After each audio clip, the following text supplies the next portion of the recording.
Hello, ladies and gentlemen, and welcome to the Liberal Democrat Leadership Hustings. This is where we'll have the two candidates of the Liberal Democrat Party who are standing to become the new leader in the studio with us today, having a little bit of a discussion, a little bit of a talk on how they want to take the party forward and perhaps secure a victory in the upcoming general election. So, my name is Weebrew. I'm joined by my amazing co host, the greatest legal mind in all of British politics, and that's not coming from me, that's from the former Prime Minister himself. I'm here with Lord Grantham. How are you doing? I am very well, thank you Did for you that. like that introduction? Thank you for that. Yes, that lovely, stellar introduction. Yeah, formed a bit of, yeah, finest legal mind in the country. Yeah, so we are here, as I said, for the Liberal Democrat leadership hustings. Internally, there is an election going on after the resignation of Dylan to become the next leader of the Lib Dems. We have two candidates with us today, El Raimondo and Jellicoe, both high ranking and well respected members of the Liberal Democrats. Trust me, I'm a member. I can vouch for them. And we'll have them here a little bit of a discussion. But first of all, we're going to jump right into the introductions. So, working our way down, can you introduce yourself and why you're standing? Uh, well, um, First, I'm Raymond, and I'm standing for the leader of the Liberal Democrats because I believe we are currently at a crossroads and it's make or break for us at the moment. We have a lot of work to do, but I believe I am the best candidate to do this work. Thank you, Ray. And Jelly? Succinct. Jelly. I think there might be an issue with his. Oh, there we are. Hi, uh, I'm Hello. Alex, uh, also known as Jelly, probably to most people.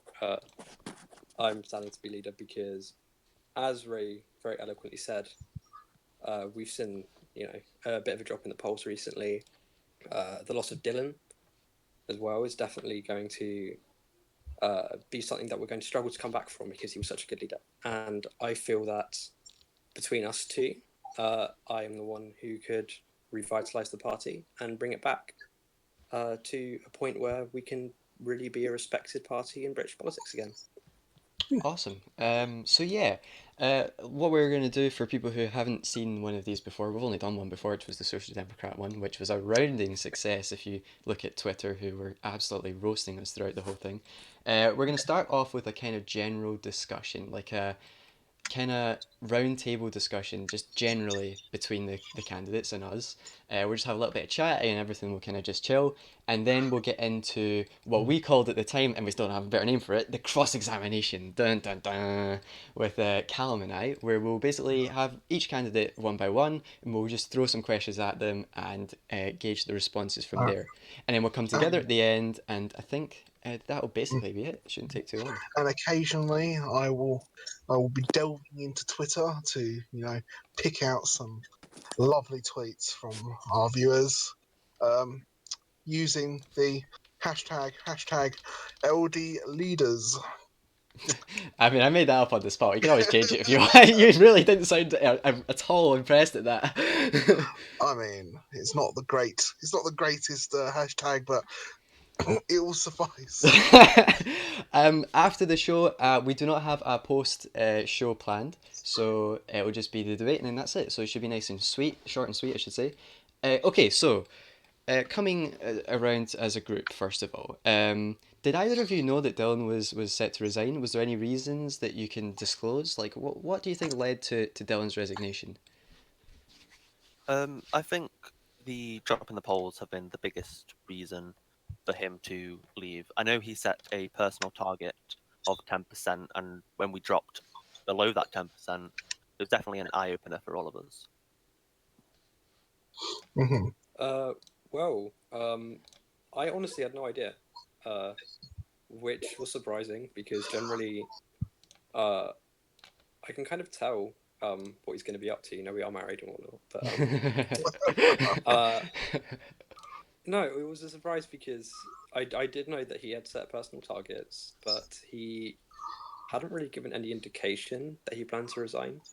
And from what I could tell, he was still working well as leader. He was still working well in the opposition, and we'd suffered drops in the past, especially these past few weeks, but I suppose it just built up too much, or maybe he felt that he'd personally failed, and no matter his reasoning, I don't really want to speculate too much, but I just think it's a big shame that he has decided to go.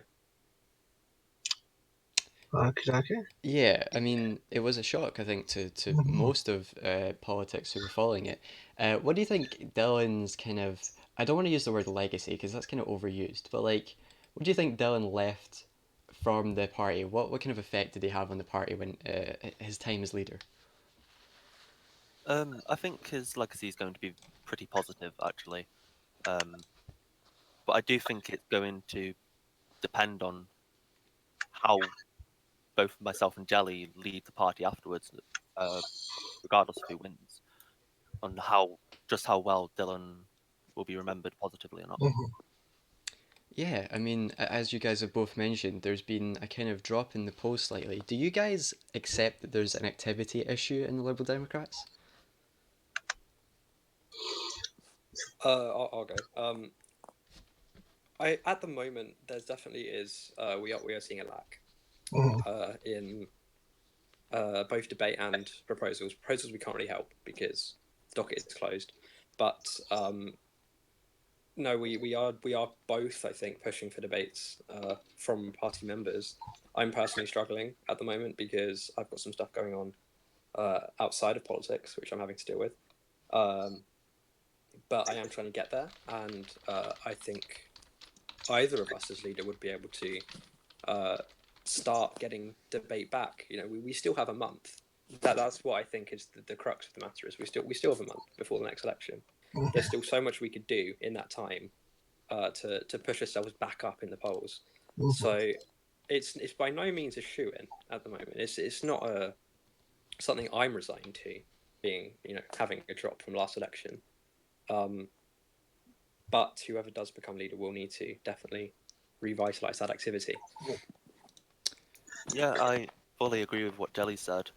I do think we do have an activity issue.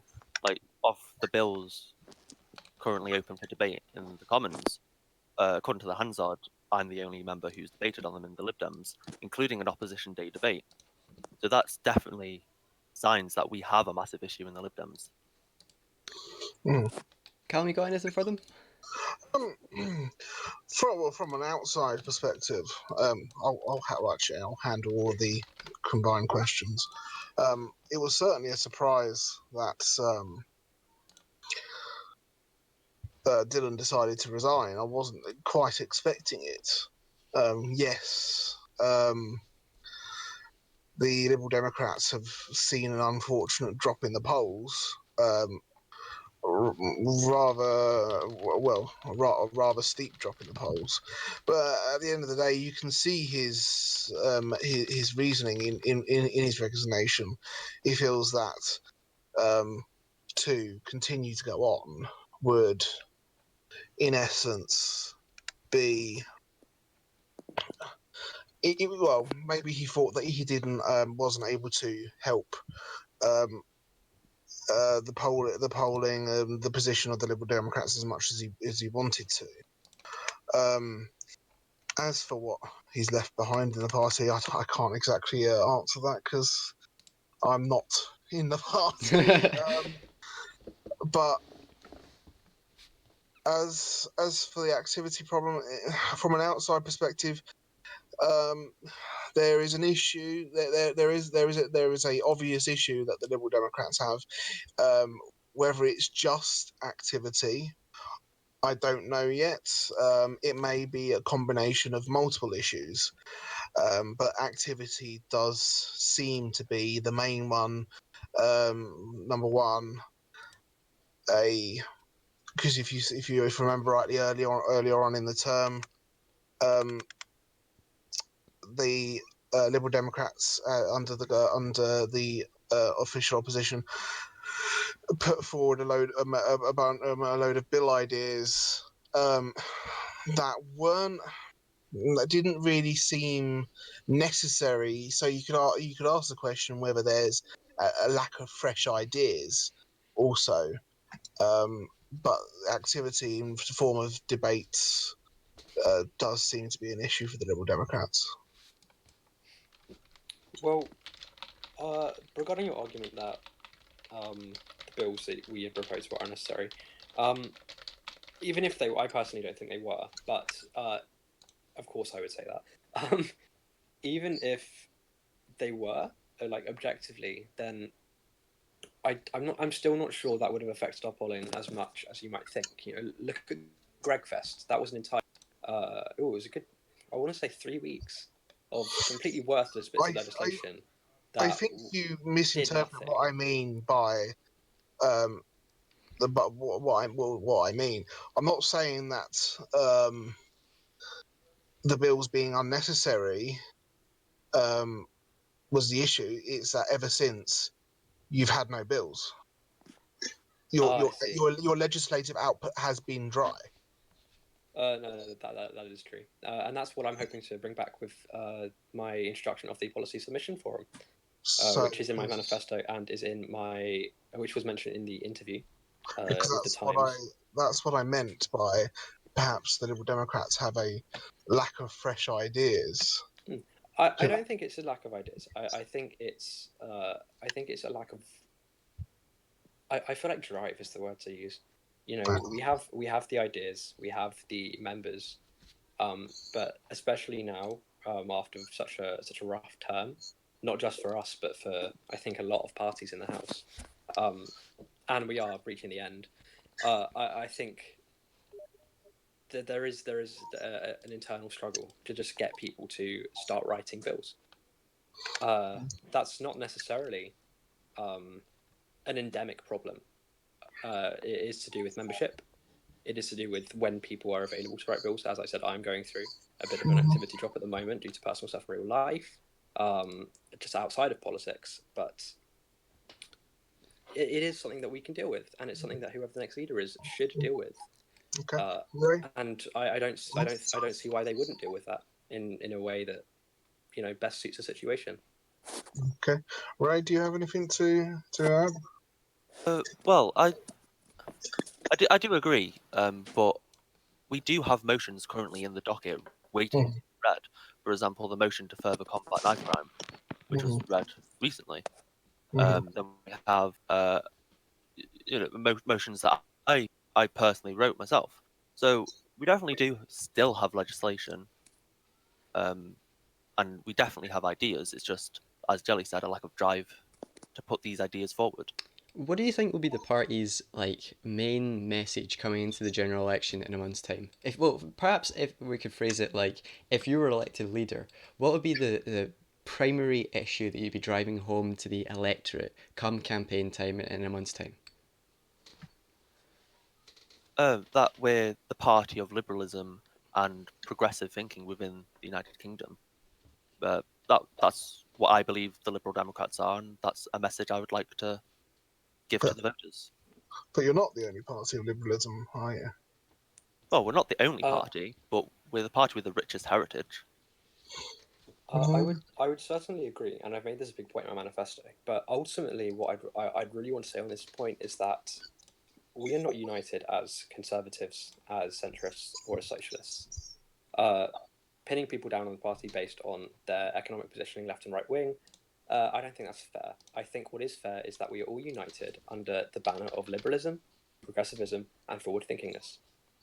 And therefore, if I won the leadership election and I were to set up that new agenda, that new platform, um, my my message to voters would be that we're people that come from all kinds of different starts of life, all different places, all different ideas, and we're united under making the country a better place, rather than uh, conservatives, the Conservative Party specifically, and the LPUK introducing the Representation of the People Bill, repealing the Police Act, stuff like that, uh, rather than the classical liberals who are liberal, they are very liberal, but they have that focus um, on that fiscal conservatism, economic policy as well.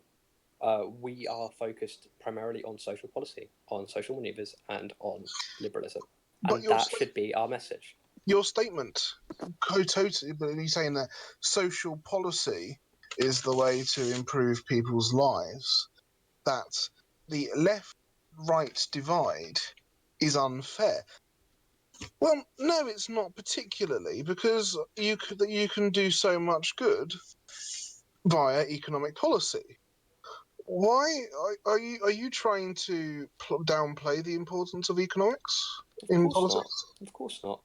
So why did you ignore it? I'm not ignoring it in any way. I'm saying that You said the left right divide is unfair. while there is a focus on social policy in a liberal democratic party, that will always be the case because that's the banner that we've united under. But liberal economics still exist, and we have supported and implemented things like that, stuff like the NIT, stuff like what we've worked with Labour on um, regarding taxation, regarding the opposition coalition deal. That contained plenty of economic policy, which was liberal and which made people's lives better, in addition to social Then policy, which what is the primary basis for a liberal democratic party. then how is the left right divide unfair? Because I'm going to be totally honest, there are people in the party and outside of the party who have criticised me for being on the left wing. There are people outside the party and inside the party who criticise Ray for being right wing. And I don't think, although economic positioning is still important, I think that when you're electing a leader of the Liberal Democrats, the primary focus should be: is that person A, able to lead the party effectively in any case, and B, able to present that progressive liberal agenda So first and foremost, and have you're in that at the favour. heart of their message? So you're in favour of the Liberal Democrats having an incoherent economic policy. Of course not. I never That's said what that. you just said Never said that. verbatim. The left right economic divide is not important. In terms of electing a leader of the Liberal Democratic Party, it pales in comparison to electing a leader That's who not is what you not said liberal though. or who is not progressive. I think that is what should be at the heart of voters' minds. Okay. Um, Right, nothing to say. lovely, lovely back and forth there. Very, very exciting. Okay, so let's talk about areas where we may disagree between candidates here, and that kind of perhaps stems from our opinions of other parties. After the election, there will be a coalition forming period. It depends, obviously, how the makeup of the parliament ends up being. But talking provisionally, Jelly, would you rule out working with the Conservative Party? Uh, rule out is a very strong thing to say. It's not something I could guarantee. Um, I would prefer not to, especially after the term they've had with things like Gregfest. I don't think they are prepared to present a truly liberal agenda, but it's not something I would rule out. And Ray, the same to you, but perhaps picking a different party. Would you be open to working with perhaps the Green Left or the Um, People's Movement, indeed? I'm not particularly fond of the Green Left. I'm not particularly fond of the People's Movement. I don't think they are in any way compatible. But if it comes to something just like a confidence and supply agreement, then I can't really rule that out. But I would rule out a full-on coalition with them. And I guess kind of flipping it. So, the Conservatives and the LPUK have had a pretty interesting term. Jelly touched on some of the issues that have been, Greg Fest, the Police Act, representation of the people. Do you think that voters? Well, we've seen the dip in the polls, the 2% dip in the polls for the Tories and a dip in the polls from the LPUK. Do you think, in your heart of hearts, that the Conservative Party will be returning to Downing Street after this election? It's certainly a possibility. We don't know what the election's going to turn out. It might produce a Liberal Democrat Labour majority, which would be amazing because we've worked extremely well with Labour. We might produce a Sunrise Coalition agreement, perhaps with the SDP, which would also be amazing because that's what I think is the natural Liberal government at the moment. Um, but in terms of whether I can say that the Conservatives will return to Downing Street, that's just impossible. There's still a month. So much can change in a month. That's very true. I mean, God, the amount it can change in a day, never mind a month, in politics is A crazy. week is a week is a long time in politics. We Yes. could wake up tomorrow and the Tory party could split in two. The LP UK could abandon them out of nowhere. Yeah, who knows? We just don't know. Okay, so in terms of let's pick a random policy. So recently, the government released a white paper on defence. Now it's been very kind of mixed views in terms of the opposition on Trident, particularly nuclear Mhm. weapons and such. So what is both of your positions on the nuclear deterrent? Well, I personally support maintaining the status quo as is, keeping Trident. Mhm. Uh, but a policy as big as this one isn't down to one person; it's down to the party as a whole. So I may have my Mhm. views, but the party views could change. However, going back to what Jelly said, the party's got the party focuses on its social policy, and as leader, your view is going to be very important. And so, yes, it's down to the party, but at the same time, your view is it may or may not sway a lot of your party members. Well, of course, but that's just assuming if the party did decide against Trident, then I won't double up on my views. I'd support what the party thinks. So it's very much I have my principles, but if you don't like them, I have others. No, definitely not. I'm still principled. I still believe that Trident is inherently good, and we should keep it. But I just don't think it's an issue worth destroying and splitting the party over. Okay. What about yourself, Jelly? Uh, well, my view has definitely changed with regards to Trident. Um, very, very much.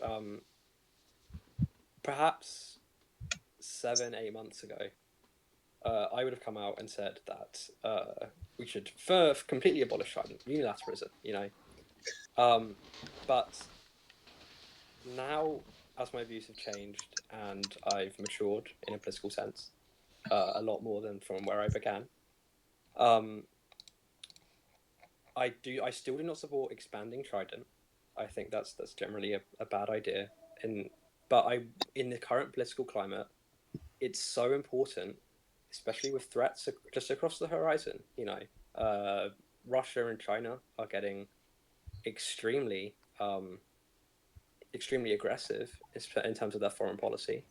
Um, and I think having some kind of um, deterrent is a good thing. Ultimately, I'd prefer it if we could have complete disarmament worldwide. That would be amazing. And I do think we spend an extortionate amount of money on Trident that could be spent in better places. Um, and so I wouldn't support expanding it for that reason. But I do think it's something that has to be maintained. Something that a lot of parties criticise the Liberal Democrats and Labour for is their kind of almost flip flop stance on Trident. How would you, as leader, both of you, really kind of push home a firm and I guess solid stance on defence?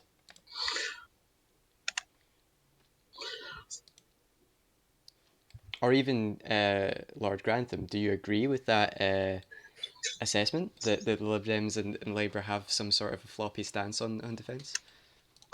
Well, if you look at if you look at Alex's previous views on on Trident, mere months ago you were in favour of scrapping Trident, and if you look at Labour a few weeks A ago, few months ago, it was like 7, 8 months ago. a few a I few, a just few entered politics. a while ago, the new Labour leader was in favour of scrapping Trident, and now he's a little bit flimsy on that idea. It all seems very flip flop. So bouncing How off that how assessment, how do you, as a leader, fix that? Well, I can't speak for Labour because I'm not running for Labour leadership. But for the Liberal Democrats, I am aware because, as I said, we've united under a liberal agenda, and defence is not strictly social policy. It's kind of in a weird grey area almost between the two, and therefore a lot of our members have differing opinions on it. It's not something I would force. That's why I currently support keeping it the same, because that way we aren't going the full unilateral disarmament. We're not pushing that agenda, and we're not pushing to expand it, which I do know some Liberal Democrats do support. I know Ray supports it because we've worked together in the opposition. He's proposed policies to the leadership. I think this was before he was party president, actually, when he was working in the Defence Department, to produce legislation and policies, ideas like that. But no, it's not something you could realistically force in the Liberal Democrats or Labour because there's just so many different views on it. So therefore, don't have an agenda on it at all. Keep it the same. Just bringing something from Twitter into the conversation. Until just a few moments ago, you were endorsed by Oh, come uh, on. by Mr. Swift. And Dunk's 11 First Minister of Scotland has put on Twitter, I am sure a lot of Liberal Democrats members will take great note of the endorsement and lack thereof from the man who has previously ran in multiple elections to make Taylor Swift the Queen and who currently speaks for the far left People's Movement. I think you just included that because it was a nice roast that you quite enjoyed. For balance, Do you have any responses to well, before we David's get to, retraction of his oh endorsement? dear, Yes. before we I get to that though, just do for not balance, care. Jelly, just I for do not balance, care. you do not One care. sec, Oh one God. sec. David Let me is ask- not a member of the Liberal Democrats, and I'm not trying to. I'm No, not no, trying no, to no, no, no. endorse myself. Go into the full Smith. Go on. No, I'm not trying to present myself to a member of the People's Movement. I'm trying to present myself as a good leader for the Liberal Democrats. Good So answer. I don't particularly care who anyone from any other party endorses. Good idea. For balance, David Swifty was a fantastic leader and of the Green Party when I was a member. I could not speak highly of him as his role of eating the SNP into the merge with the Greens. For balance. All right. No one cares about balance. No one cares about balance. Okay, so unless you have anything else to talk about, Callum, we can move on to individually questioning the members now. Indeed, we I will can. pass it on to you, and I will sit and laugh at things that are said. Thank you. I'm glad you will be thoroughly entertained. Okay, so Ray, I'm going to start with you. You know, we'll start from the top as usual. So, as you say, and well, the Liberal Democrats have a issue with activity. How do you propose to correct that? It's all about getting our members out there, and as I said in the interview with the Times, I have several plans, and one of them is to reform the way we get debates out into the party. So we Might make you more. might you give Sorry. us an example Of what do you mean? Sorry. of how you will get people out debating? Well, I think just as simple as posting the debate with a couple of notes and the party's stance towards it would help get people over this hurdle of not knowing what to do. I mean, doesn't exactly fix the main issue which you have, which is activity. First, you need members to be able to debate. Well, we have the members. We have 13 MPs. Yes, where are they? Well, that's the issue that I want to clamp down on. They clearly seem to be sitting in Parliament with gags, and I'm not sure whether giving them a few pieces of paper with notes on it is going to really invigorate them to debate. Well, I beg to differ. I've seen the rise of Labour recently, and I've personally talked with Salami about it quite a bit. And Uh, I think that my methods are I what the mean, party. if you look on Twitter, for example, Sam from the Labour Party says, "I'm not filled with confidence in this activity plan." What do you have to say about that? Well, that's just one small part of my overall activity plan. I'm not going to reveal too much to the public because it's an internal matter, but it's all in my Okay, manifesto. okay. So, in your you say that in your manifesto that you'll personally help every single candidate manage their election campaign on top of your own. Are you being a bit ambitious with that plan? I don't think so at all. No. I think I've got experience with elections. I've managed an election before, and I do think I can personally help on top of my own campaign. It's just what a leader has to do.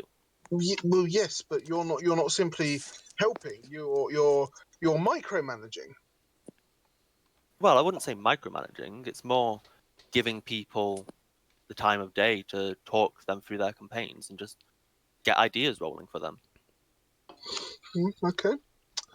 So going back to your good old economics, I'm sure you're thrilled. I think it's fair to say that you're a bit of a black sheep in the Liberal Democrats when it comes to your economic Is that views. politically correct anymore? Just stop it. It's a figure of speech. How do you propose to reconcile your economic differences with the rest of the party?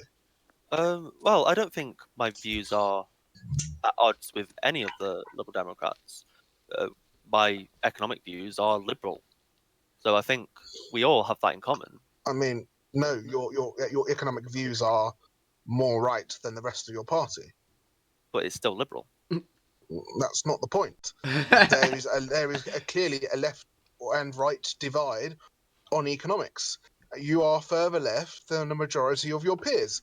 How are you going to reconcile that? Well, I definitely wouldn't say majority, but regardless, the left-right issue that people think there is in the party isn't as big of an issue as it is. So you're inferring that the left right divide is not important. No, it's important. It's just not as important as other people may think it is. Okay. Okay, I'm finished with you, and I'm finished with may you. sit back, You're dead to me. sit back and relax for a few minutes. Alec, Hello. hello.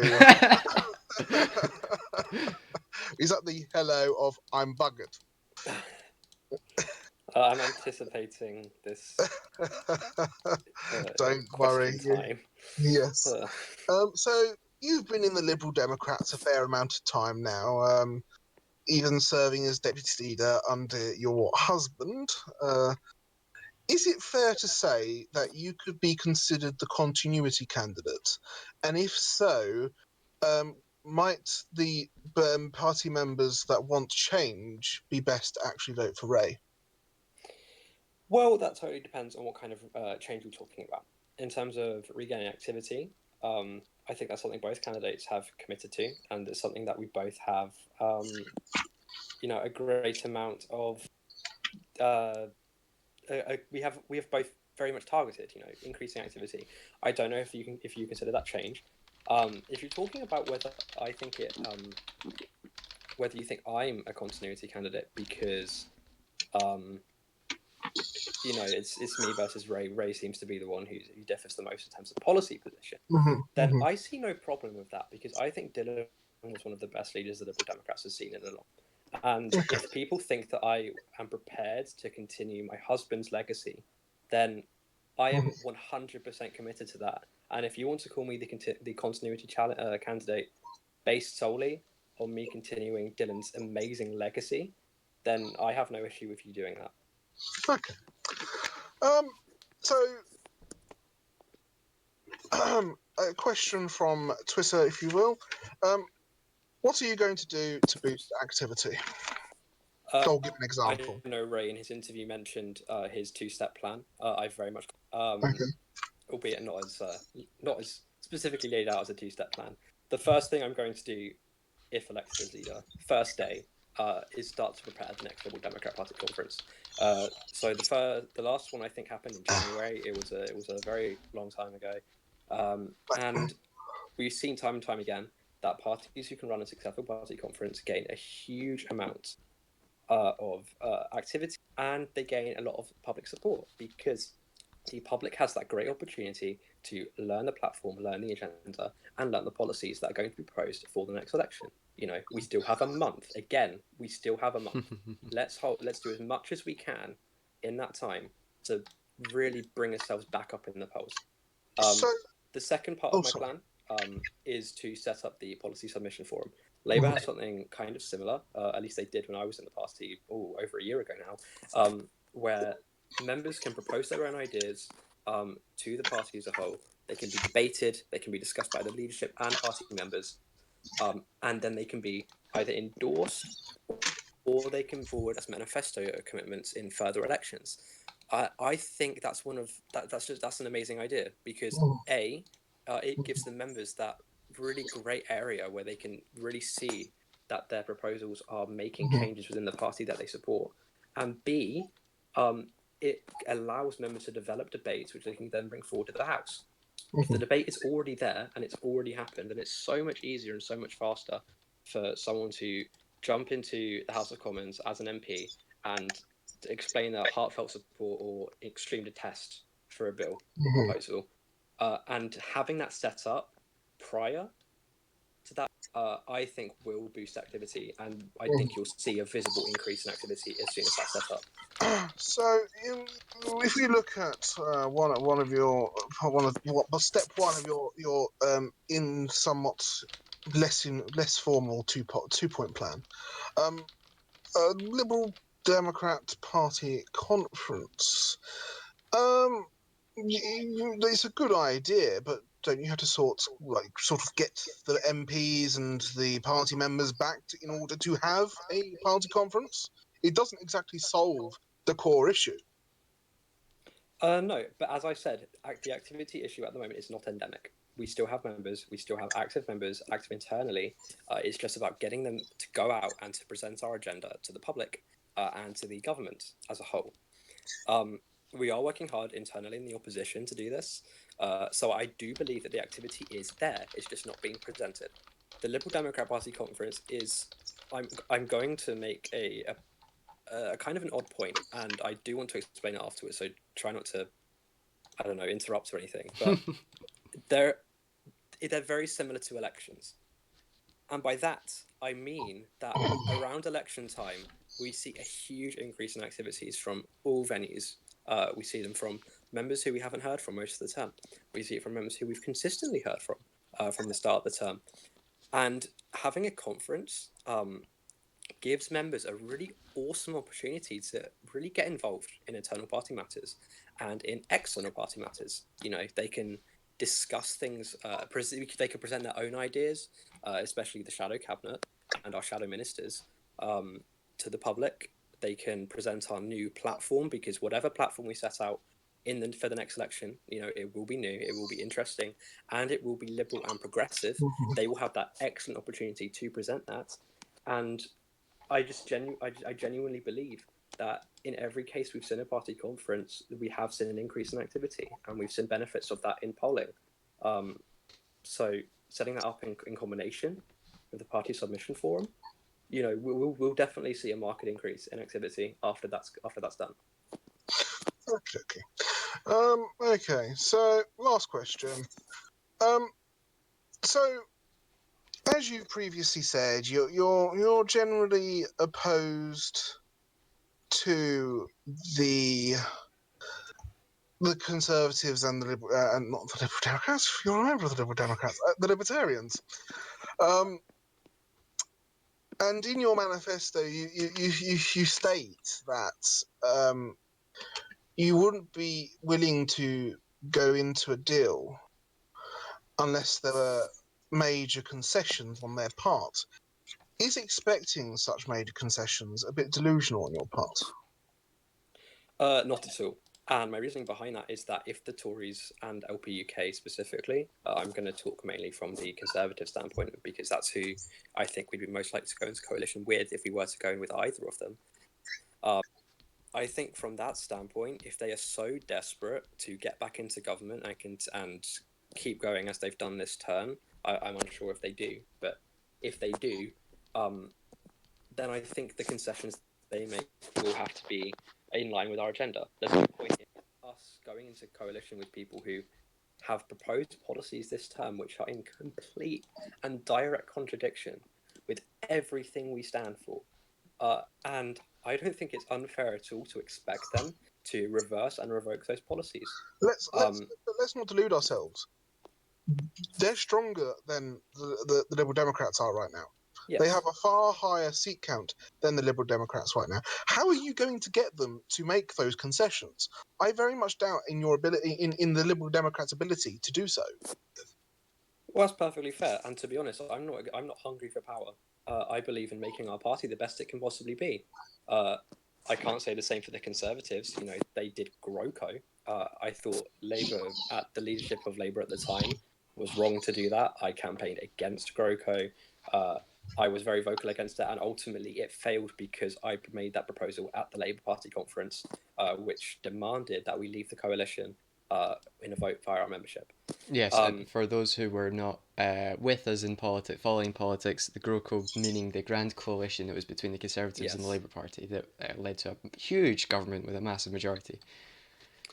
Uh, and Frothing I don't mandate. think we have to be bigger than them for them to want to make concessions, because the only other people I could see them going to coalition with are the LPUK, which hasn't been working very well from an outsider point of view. They've raised the votes. They've tried to raise the voting age. I'm currently running a court case against that because I think it's so vile and I think it's so illegal for them to do such a thing.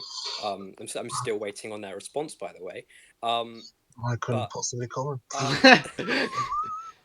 and the LPUK in general, I think, has done some pretty detestable things.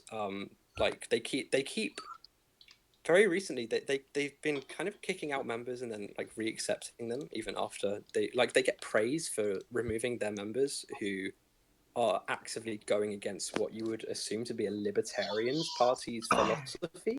Mhm. And then they just let them back in. We saw that with was it HD was it HJT, yeah. HDP? Yes, Andrew Yeah. Johnson.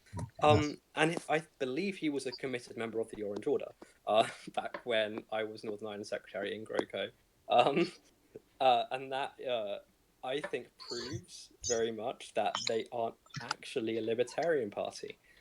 So as to how much a liberal agenda can be kind of run with them, I don't think it's possible with their current membership and with their current leadership. And I think the same can be said for the Conservative Party. But if the Conservatives do come out of the waterworks, and they totally could, I'm not ruling it out, I'm willing to negotiate. If they were to come out and if they were to promise that they would completely repeal and revoke the Gregfest series of bills, which has been consistently awful, awful legislation, completely illiberal, um, and completely anti-liberal Democrat, and if they were to make any further negotiations, which I deemed appropriate at the time, probably based on manifesto commitments, then I see no reason why we couldn't work together. But if they are unwilling to do that, then no, then I would not make a compromise on that. All right. So one sec. If we look at this Greg Fest. Oh dear. Completely illiberal. 0-hour contracts exclusivity clauses bill. That's not illiberal. For those who Um, don't know what is involved in that bill. it's exclusivity clauses are sometimes clauses in 0-hour contracts which forbid the employee from working for another employer whilst they're under that 0-hour contract. Yes, so I have praised myself kind of badly when I was speaking. In my manifesto, I have explicitly stated, including a promise to completely repeal or reverse most legislation proposed in the so-called Gregfest series of bills. Stuff like the 0 hours contract exclusivity bill would be excluded because they have done that's one good bill. You know, there were a lot more that were proposed Oh that yes, were certainly. awful and were liberal. What it ultimately boils down to is if they're going to make proposals which are against the liberal agenda, then I'm not prepared to compromise as a Liberal leader. Okay. All right. Bruce? Thank you. That was great. Thank you very much, Cam, and thank you to both of you for that. I don't know. We call it the cross examination, but we're not really examining anything across anything. But I don't know. It's just a kind of It's just a chance for me to have some fun. you evil man. Okay, so kind of coming back together a little bit and just kind of firing off questions as a group, and then afterwards, if you like, at any point during this, you want to ask questions to each other or whatever, totally go ahead. But in the meantime, okay, so we're talking about illiberal policies. The Tories and the LP UK just if the policies that they're making are completely incapable with the Liberal Democrats, then I think it's fair to say that neither of you would want to work with them if they're not willing to compromise. That's fair enough. There's nothing controversial there. However, what is controversial, at least to me as a Liberal Democrat member, is how that there's this kind of openness to forget and forgive over some of those bills. Like I totally understand like one okay, if you're gonna repeal the bills then we'll work together. But it's like we should prevent them from even standing a chance of getting anywhere near government. Like perhaps this is me taking more of a radical view, but would you not agree that and this is for both of you, would you not agree that at all costs, we should never ever allow such any policy to pass the House. So any way to prevent people of that view stepping into the House of Commons should be what we should be exploring. Before the answer, I must say that I have to head off now. So I've got Oh, an that's a shame. emergency right now. So very best of luck to both of you, and thank you for Thank answering you. our questions. Thank you for coming, Callum. Enjoy Weebrew in these. Grill them for me. Thank you very much. Uh, Yes, so to back to the question then, like my approach or to this question is like, shouldn't we be doing everything we can to prevent such a thing happening again? Not just simply repealing and replacing the bills, just preventing that kind of ideas from infesting our parliament. If they run on a manifesto with those ideas, either party, then we shouldn't be prepared to work with them. It'd be like us working with the Loyalist League. They're just it's incompatible, and I don't think that's a benefit for either party. Oh, I honestly have to agree with Jelly there. But I do think the problem lies not just in the Conservatives, but them being sort of exploited by the Libertarian Party to get this illiberal right wing policy agenda across into Parliament. So I think there's many good Conservatives, but I wouldn't rule out working with them outright. I I just think the problem lies in Friedmanites' influence over the party. what do you think that is? Like, why, or do you have any kind of speculation on how the LPUK is? Because I think it's fair to say that the Conservatives with this government, compared to the Conservatives with the last government that we're in with LPUK and the classical Liberals, they're a lot more different. And perhaps that was because there was this looming issue of Brexit or whatever. But it seems to be a very different Tory party now than even 6 months ago. I guess it could be down to changes in leadership as well. What with Leafy resigning and then being replaced by Eels, but there's no classical liberals in this coalition to temper both parties. It's a great song, that. uh, so yeah, opening the chair. Is there anything that you guys want to ask each other that perhaps we haven't crossed yet? I do have one question for Ray. Yes. I've been very clear with what I would demand from the Conservative Party if we were to enter government with them. I believe that between us two, then then you would be the leader who would be more prepared to lead the party into a coalition. Um, and so I'm wondering, what would you demand from the Conservative Party? I'd demand that they'd completely rethink the policies they've enacted over the past 6 months. I disagree with a lot of the stuff they've done, but you can't rule out the fact that they have done some good stuff. But even if it is mostly bad, Right. So Oh, and you go. uh, Sorry. what about what they've proposed this term? Stuff like B790, the Representation of the People Act, which is completely against any agenda that we should be having as the Liberal Democrats. What do you say to that? Would they be made to repeal it? Would they be made to withdraw it if it's assuming it's still in the House? Definitely, yeah. That bill is completely against our views as a party, and I would not enter a coalition with the Conservatives if they did not rule that out. So, looking at the voting records, this is a question for Ray. According to the voting records, you were not present for the vote on the air traffic control privatisation bill. What is your stance on air traffic control privatisation, and why did you not vote? Who are you asking this to? It's a Ray. Yeah. Okay. Well, I believe that bill went up on during the week where things weren't too great for me. I honestly can't recall when it came up. All right, But but there is a reason for you not turning out, so that's fair enough. Okay, that we can miss that. But what is your stance on that bill? I mean, I do think having the current system where it's completely nationalized is a bit inefficient, but I don't agree with the exact methodology that they've gone about with it. Yes, so that would be perhaps 20% or however they've gone about doing that. Okay, so fair enough. I guess talking more broadly again, staying away from bills. We've kind of touched on, like how you would lead the party, both of you, forward into a general election. We've talked about internally how you're going to increase activity and touched on stuff like conference and stuff. Uh, I guess speaking directly to members, like what would you say directly to Liberal Democrat members instead of talking about, parties would work for and stuff like that? Give us your 30-second pitch directly to members now. Either of you. Okay. Well,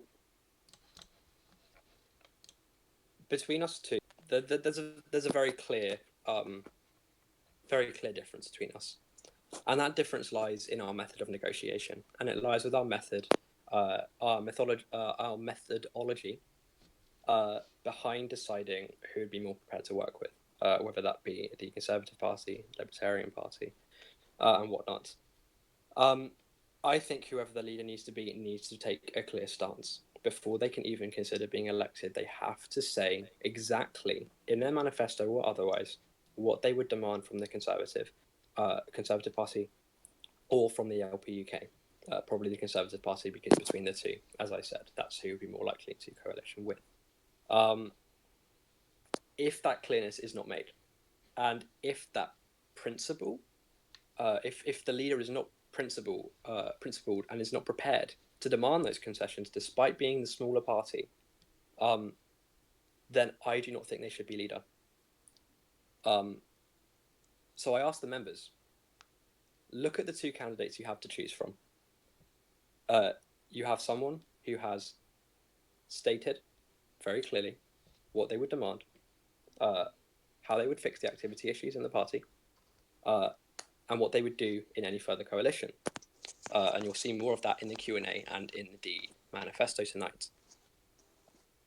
And then you have someone who has currently, as far as I'm concerned, not made as rock solid a commitment yet.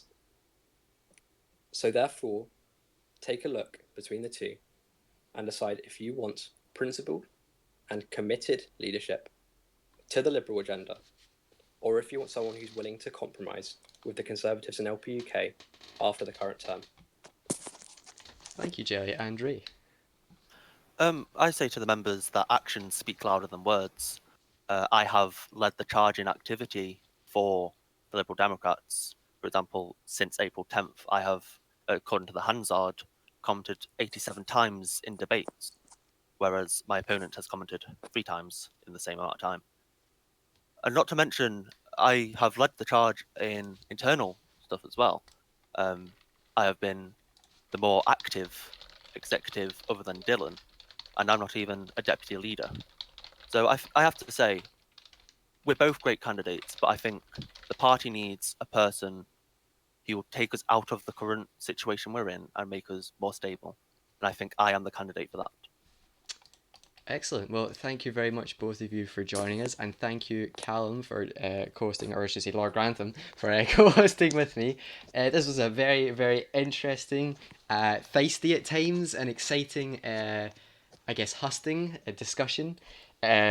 We tried, as everyone knows, in the past with the Social Democrat Party, and the bookies' favourite ended up losing, and the underdog from the underground, Samuel Booker, ended up taking the deputy leadership after the Sky News debate. So you never know. Will this be the difference maker? We don't know. I mean, there's still a lot of the process to go inside the Liberal Democrat Party.